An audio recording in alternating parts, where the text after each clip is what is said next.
Hi, I'm Eric Poulin. And I'm Robin Poulin. We're the co-founders of Calendar Budget, and welcome to the Calendar Budget podcast. I can pay cash, I can pay check, I can pay wire transfer, I can pay gift card, I can pay credit, I can pay anything you like. I can pay cash, I can pay check, I can pay wire transfer, I can pay gift card, I can pay credit, I can pay anything you like. Remember the movie Jerry Maguire? I do. Show me the money! So today we're going to be talking about finding the money. You want to save? Great. Let's talk about how to find that money. Where's it going to come from? Yeah. It's so easy to just say, hey, start saving. Start building an emergency savings account. Go ahead. Oh, where's this money coming from that you didn't have 10 minutes ago? Now you need to start saving it. Yeah, there's lots of ways that you can try to get going.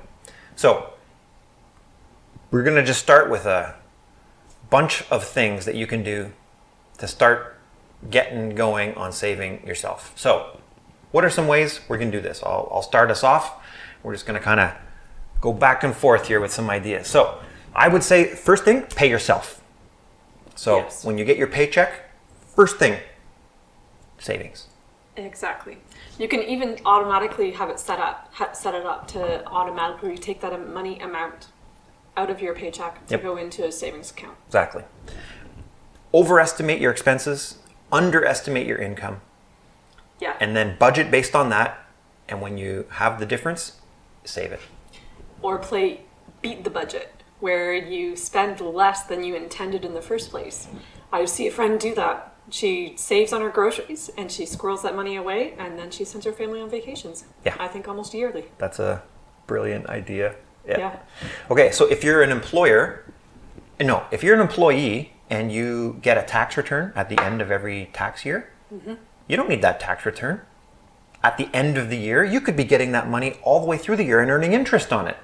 So you can go to your employer and ask for a reduction at source for your taxes so that you end up getting as close as possible to breaking even at tax return time.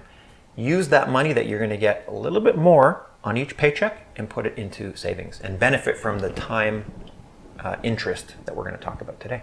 I guess there's a fine line where you need to calculate that to make sure you don't reduce it too much. Yes. So that you end up owing taxes. Yeah, if you You know don't what, want that surprise. if you know what your like tax return is, maybe you're getting like $1,000 back at the end of every year. Then you can just go to your employer and say, "Oh, I'm getting $1,000 back." They can do the math for you and basically just divvy that up so that you're not paying basically $1,000 divided by the number of paychecks a year. You pay that much less tax. You get it spread out through the year, then you don't have to wait until the end of the year, and you can just invest it as it comes. Yeah, Yes. exactly. Pay off your debts. And then when you're done paying off your debts, the amount you were using to pay off debts, free money for McDonald's, right? No, save this money. Yeah, Definitely. Make your money work for you. exactly. Well, if you still can't find enough money, get a second job, a part-time job. Yeah. We've seen one of our daughters doing that. They want more income. They have the time right now. Working 2 jobs. Yeah. Yeah. And the energy to be able to work 2 jobs. Well, yeah. That's Mostly. always difficult. Good. Invest in a good foot massager. Yeah. In her case. Save any bonuses that you get or holiday pay. Kind of unexpected windfalls. Invest that money. Including your tax return, if you still have some. Yes. Hobbies, You can monetize a hobby. definitely. Yep. Actually, that's a great idea. And then, most important, set a goal for savings, because there's nothing like a goal to motivate you to go out and just get it done. Yeah. Get her done. And make it big enough that it will motivate you.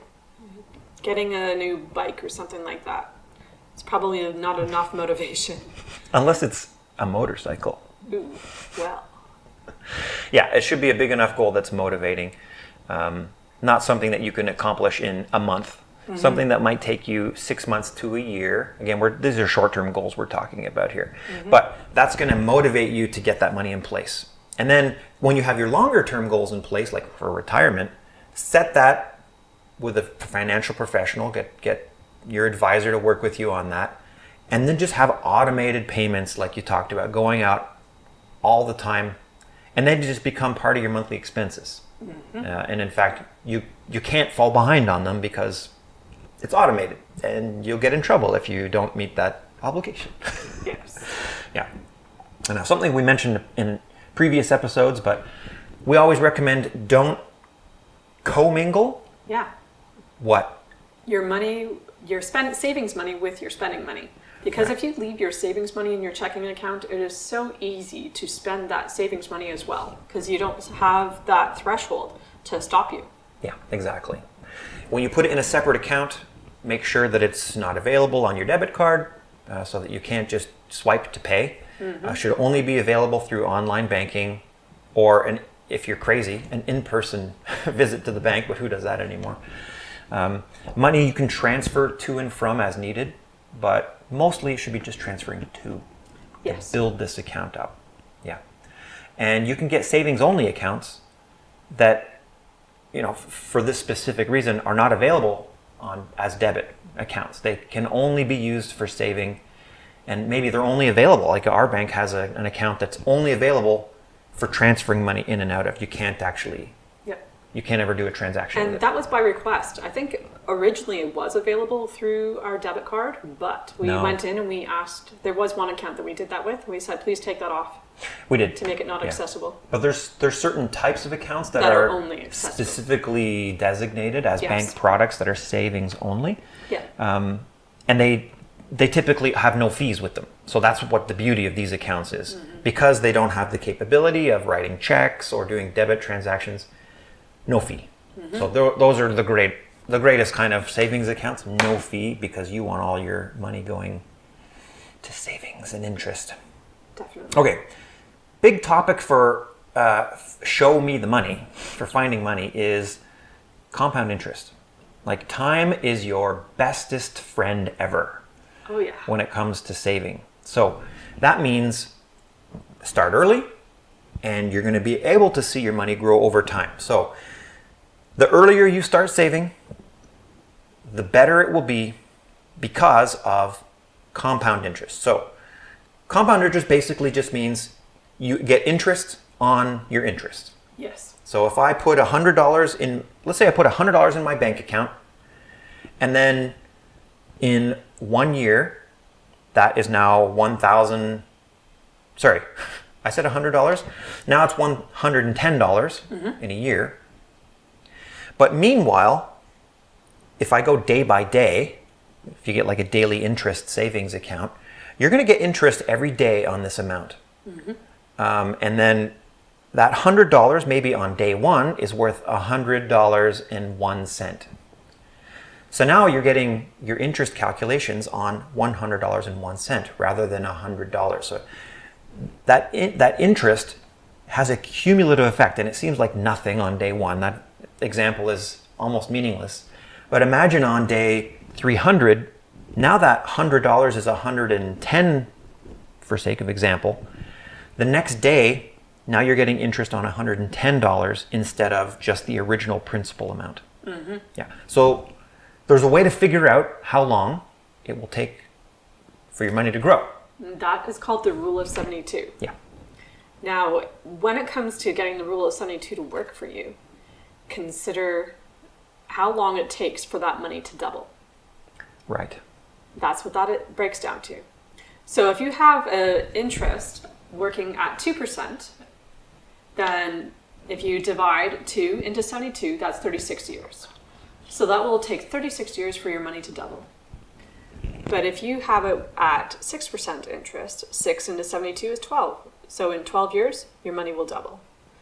Now, if we have two different people that are investing money, and now you're getting time to work as well with you on top of the rule of 72, the person that invests money, and they're both investing the same amount of money for the same period of time, like they're same age, investing $1,000 each, and one starts at this year and one starts 10 years later. The person who starts 10 years later will have to invest more than double to arrive at the same amount of savings. Because of the Compound time. interest. Because Yes. the guy who started investing earlier is benefiting from all those extra years of compound interest. So that's where time really works in your favor. Yes. Yeah, this rule of 72 is pretty awesome.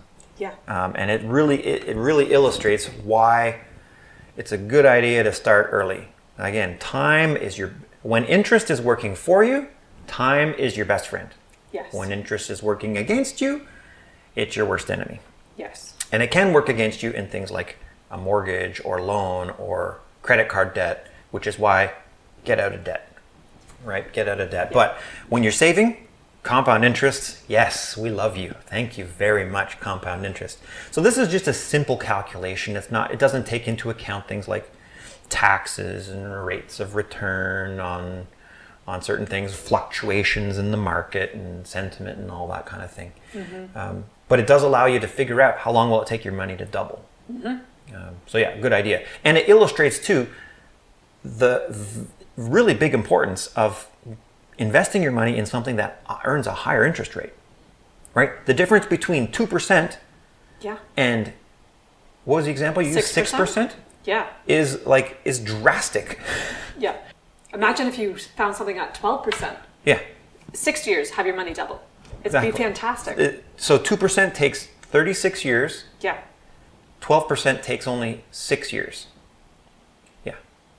It's crazy. Yeah. It's crazy. So yeah, you really want to find a higher interest, which is why you're looking for investments here and not just like the interest in your savings account alone, because savings account is one of the lowest interest. Now, if I understand correctly, though, when you look at the higher interest rates, they tend to have a higher risk level as well, do they not? They do. I mean, we talked about that in a previous podcast about the various different risks of investments. So yeah, with the higher potential return comes a commensurately higher risk. So yeah, you don't want to be greedy. You want to be wise about these decisions of what you're going to work with what you're more interested in.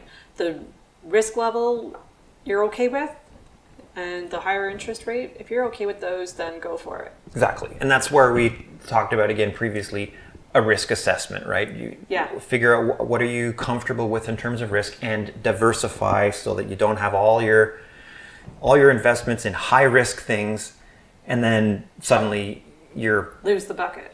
Yeah, your entire bucket is gone. Yeah. This is no good for anybody. So yeah, diversify things a little bit, and it's good to have some risk and some very low risk things, so that you have a balance. Like we've had money that we put into high risk investments, and it tanked some of them, right? But our financial advisor made us very aware when we were investing in this that this is a high risk thing, and although we hope it never goes down, it's possible. And sure enough, it did go down. But because we had diversified things, that one part went down, and it was, too bad, so sad.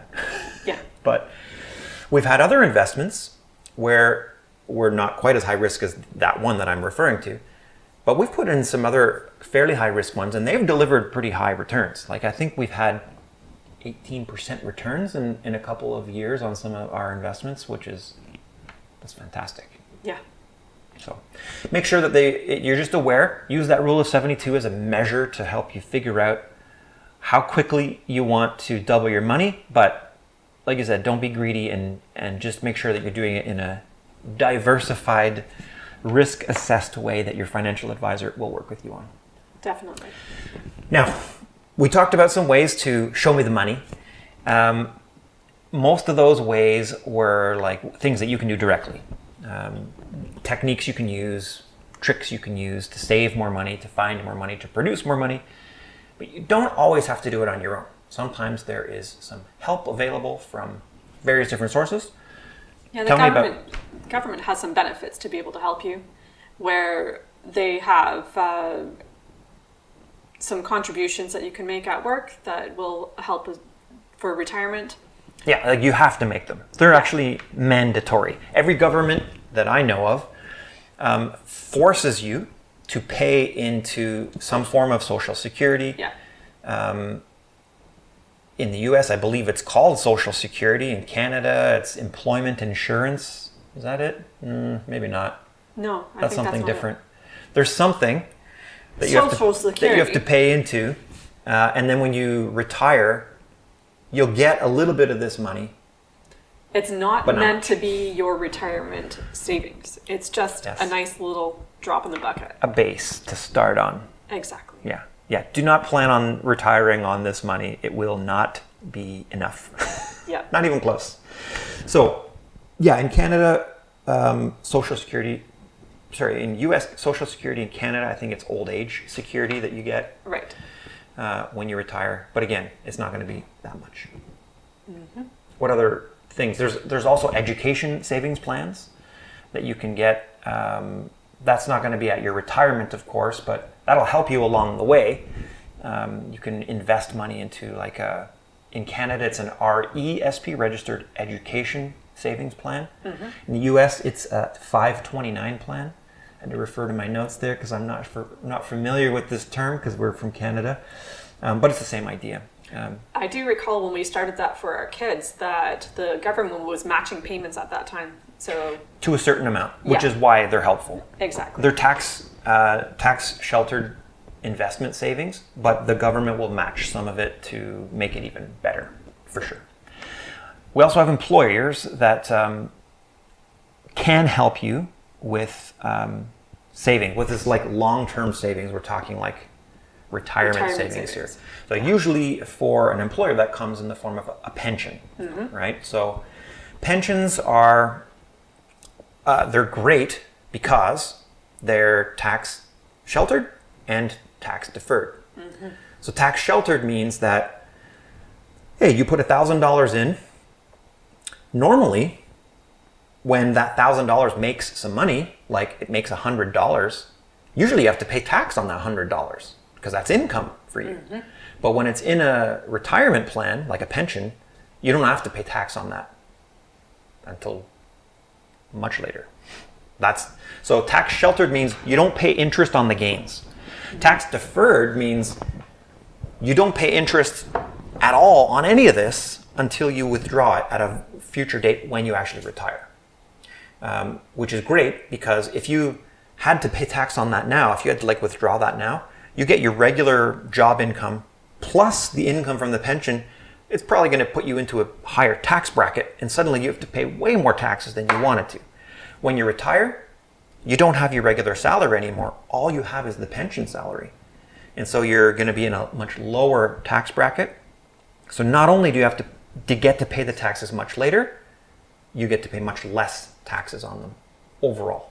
So those are two important concepts.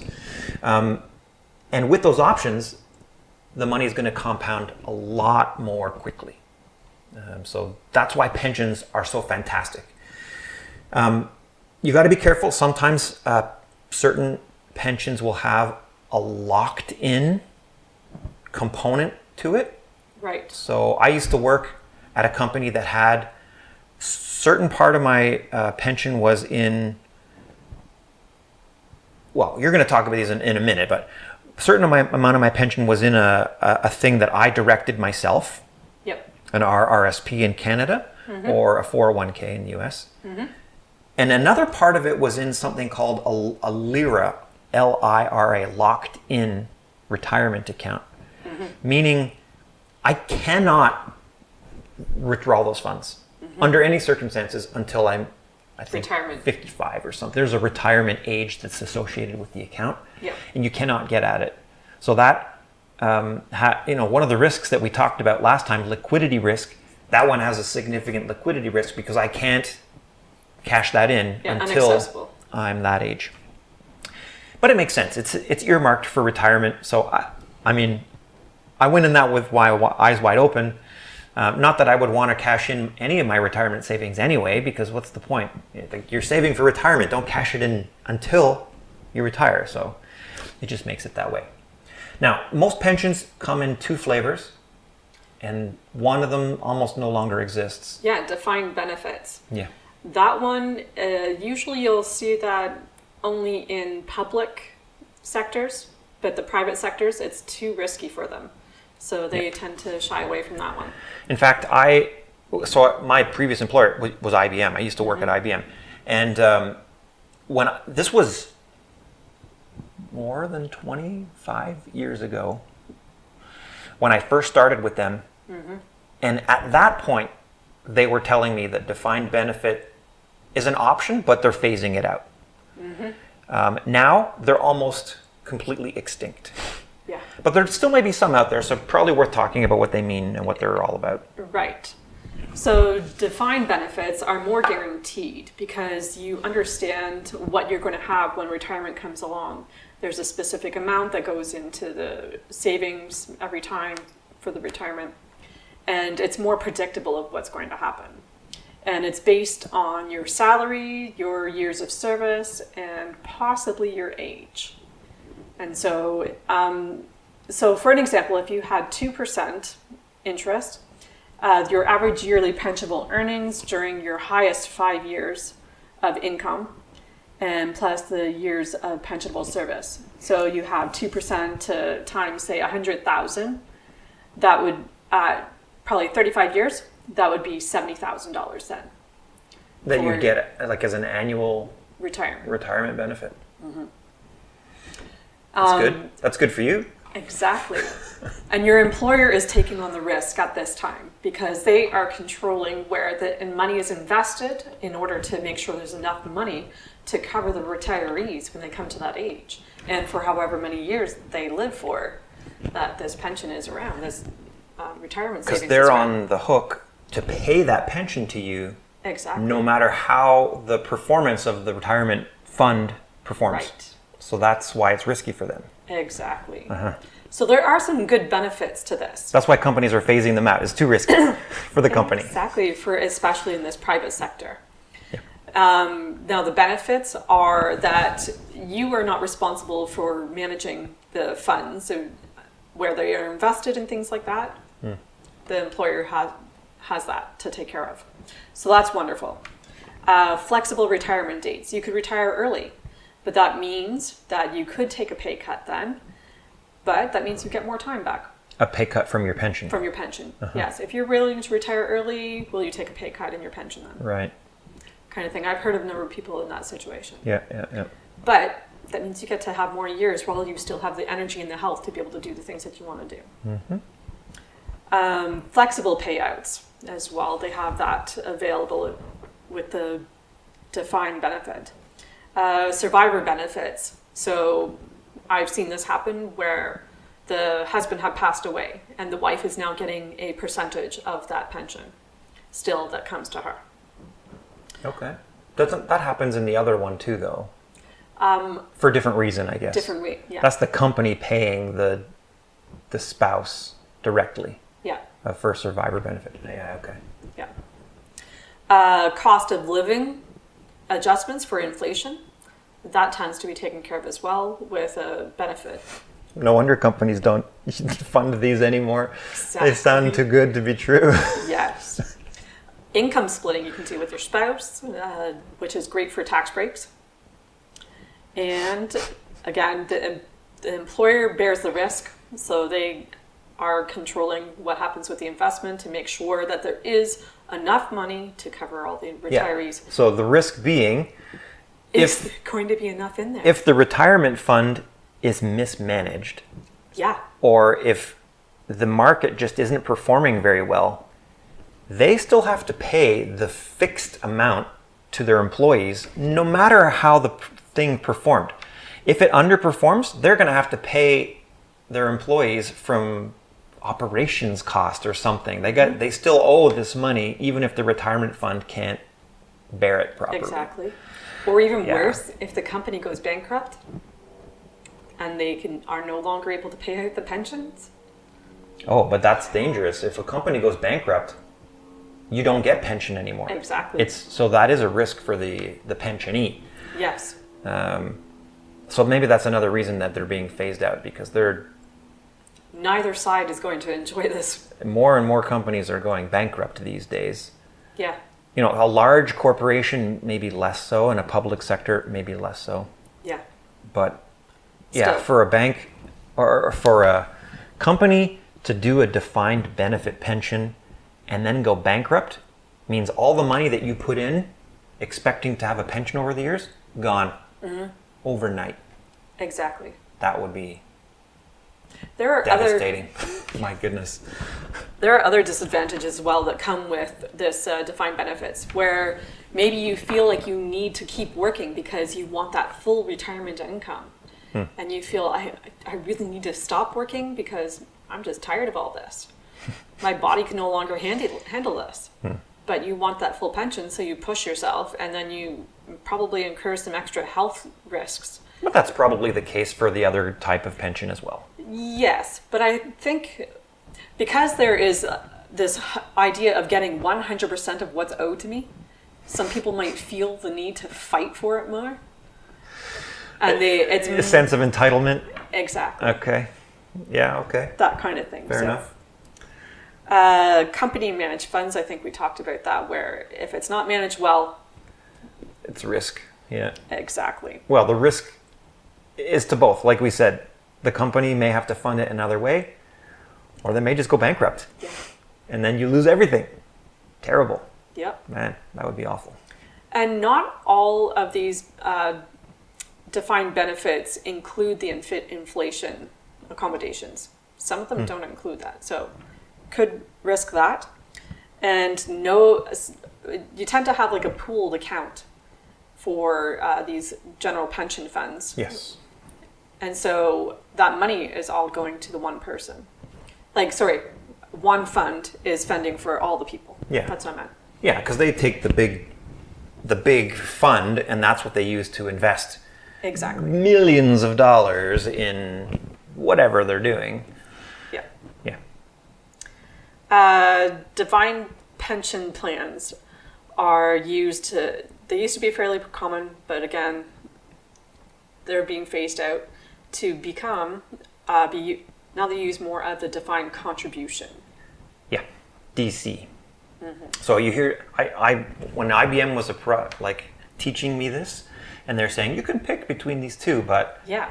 actually I'm trying to remember now. I don't even think they let me choose, really. It was like, we have this old DB, defined benefit program, but we're not really issuing that anymore. It's now DC, defined contribution. Yeah. And so this is where your employer makes contributions as well, but you get to define what's happening with it. And it goes into, you have, one of the disadvantages with the defined contribution is that there are a limited number of funds that you can actually put your money into that are part of the plan. Okay. So the choices are not as wide as If it was your own money. Yeah, if you're investing on your own. Yeah. It's not like you have money that you can invest in certain ways. Like, they may give you 3 options: the Yeah. super low risk option, the medium option, or the high risk option, or something along those lines. Yeah. Yeah. And so at that point, it's the employer and employee both making contributions. So if you Yeah. are going to, say, invest $10,000, the employer may match 50% of that. So another $5,000 would be coming to be invested in the same fund. Right. So it makes sense to not be investing on your own, but to do this. Sure. Because Of the there's- matching payment. Exactly. It's fantastic. Even though you don't get to specify exactly where the money's going, not exactly anyway, you have an immediate return. that matched amount is such a huge benefit that's like free. It's like free money. Yeah. Exactly. I would max that out as much as you possibly can if you have that available to you. Exactly. And that means you also can increase or decrease the amount you're putting into your DC. There may be a minimum of some kind, but if you want to increase it to the maximum matching amount. If you can handle it, if you Yes. can tolerate it. That is another disadvantage really that comes up with this, is that you have a minimum or maximum amount. There is only a small box Sure. of how much you can invest. So that's not as free as what investing on your own. But because it's free money with the match, Yeah, it's well worth it. It's not something to shy away from. for sure. Go to the maximum amount that they'll match, and then if you still have money left over to invest, then you just do it outside of a pension. Like, Yeah. do your own investment with a financial advisor. It's up in the air though, once you start investing in this, of how much you will actually have at retirement because of the match payments that are coming. And it's not the same as the defined benefits where you knew at the end of retirement, because this is how it's going to turn out, how much I should have at retirement from this benefit. Well, defined benefit, the old extinct way, Yeah. you were going to get a fixed amount Exactly. at retirement. Now with defined contribution, It all depends on what you choose to do, how much you're going to invest, well, what's matched. I would say it depends on the performance of the retirement fund. Exactly that as well. I would say entirely. Well, it depends because you could just invest 5,000 instead of the full 10,000, and so you're still not going to have as much as. Sure. So it depends Yeah. on a few things because Yeah. yeah, Yeah, but at the end of the day, it's not like you're getting a fixed amount from your employer like this defined benefit way. yeah, You're going to get, the market goes up and down. If the market goes down, your pension goes down with it. Mm-hmm. And it's like, what's the saying? the rise and fall. High tide floats all boats, or raises all boats. Yeah, Pensions go up, investments go up when the market goes up, and when it goes down, pensions go down with it. And that's the normal ebb and flow of the market. Just get comfortable with it. yep. Don't look at your pension balance readouts every month. They're long-term investments. Review them every 6 months or a year, and they're going to be there. Exactly. Max them out as best you can, and don't sweat the details. Work with a financial advisor to be wise. Yeah, for sure. So in Canada, this is in the form of an RRSP in a pension, like a pensioned RRSP. Mm-hmm. Basically, it's an RRSP in your name that the employer is providing matching payments to. Yeah, Same idea in the United States. It's a 401k. It's a 401k in your name, and the employer sometimes provides matching payments. Sometimes the employer will entirely fund this for you, but good luck to find if you find an employer like that, you've won. God bless you. Because you won. Exactly. You won the game. Game over. Now, defined contribution pension plans, they are tax deferred. Yeah. So All pension plans are tax deferred. Yeah, defined. This is all money that you're putting away, and you're going to pay taxes on it at a later date when you withdraw it. Yeah, they're for sure. That's the benefit of all of these pension funds, is that you're going to get your money compound interest growth while it's in the fund, and then when you take it out, then you get taxed on that amount. But again, because as we mentioned earlier, you'll be in a lower tax bracket at that time, and it'll be in your benefit for sure.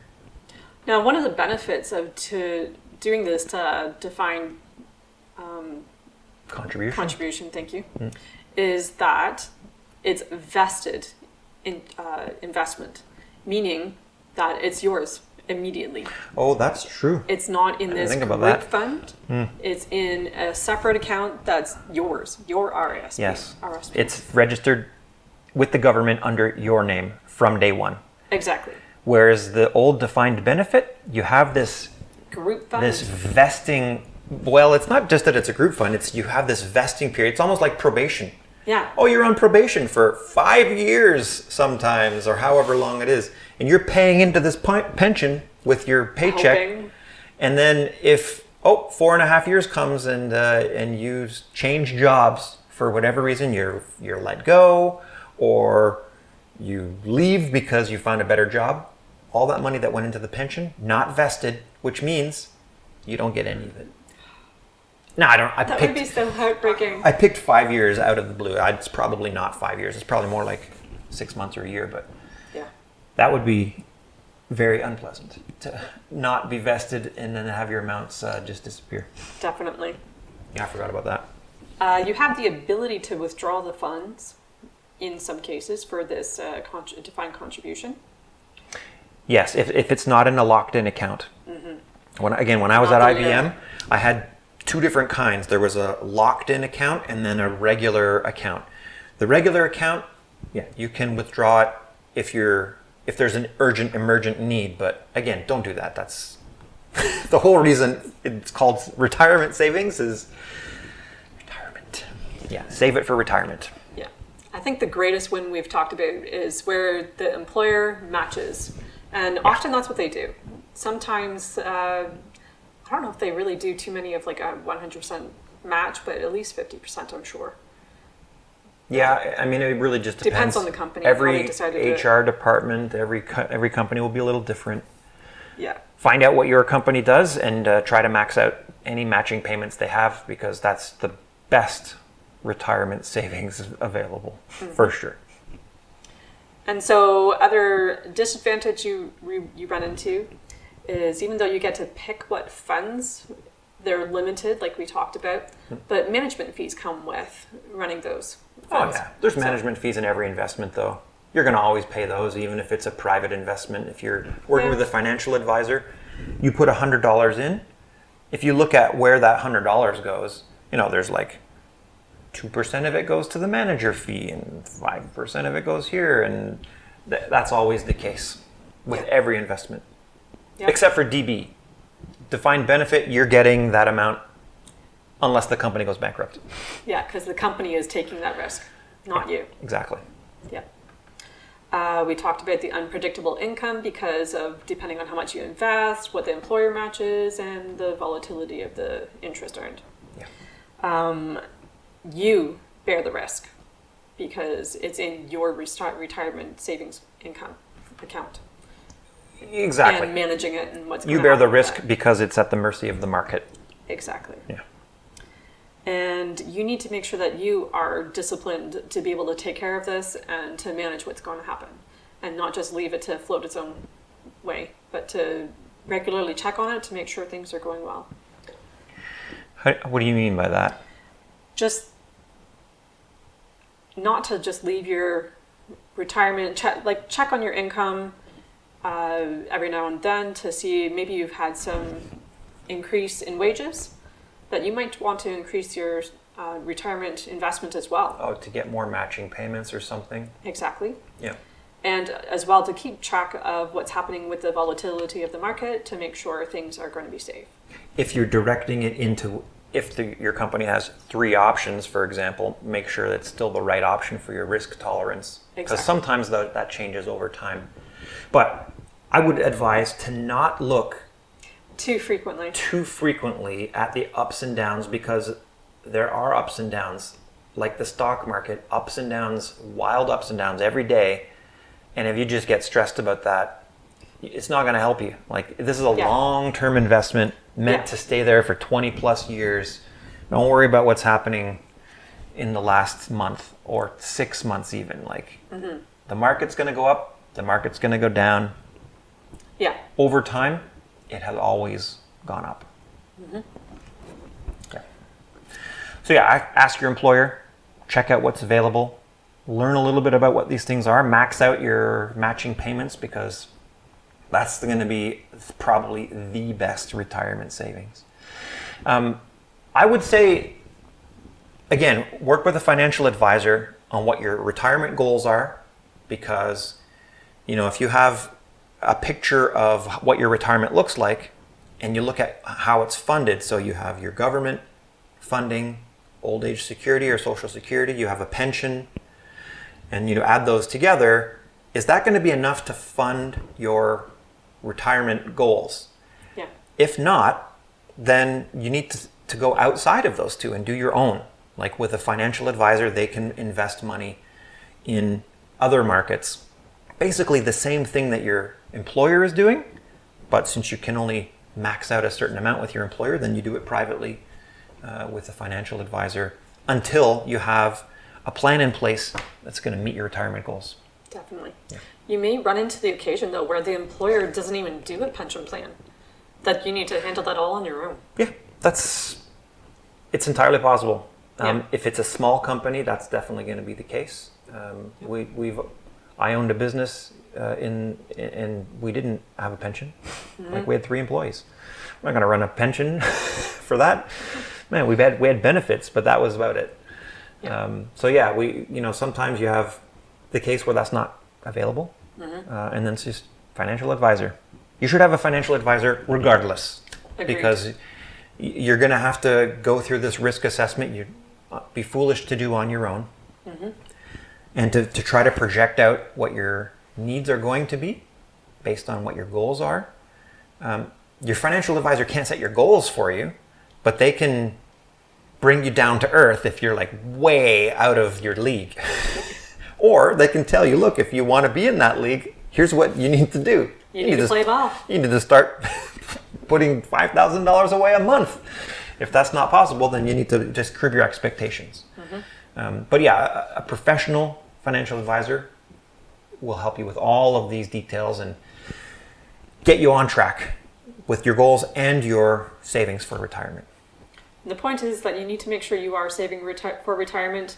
If your company does have, your employer has a retirement program, make sure you are enrolled in it. Just don't automatically think that it's going to happen just because you're there. You became an employee. Yeah. I mean, Enroll. your HR should take you through this, but Just in case. don't depend 100% on that. Yeah. Yeah, exactly. Okay, so recommendations. Show me the money. Find ways to save, to find money for savings and investments. Yes. Additionally, you want to make sure that you understand the value of time and how time can work in your favor when you're putting money aside for compound interest. Use that rule of 72 to figure it out. And finally, take advantage of any government employer savings plans that are available, especially ones where they do matching payments, because that's free money. Exactly. Happy budgeting. Happy budgeting. I can pay cash, I can pay check, I can pay wire transfer, I can pay gift card, I can pay credit, I can pay anything you like. I can pay cash, I can pay check, I can pay wire transfer, I can pay gift card, I can pay credit, I can pay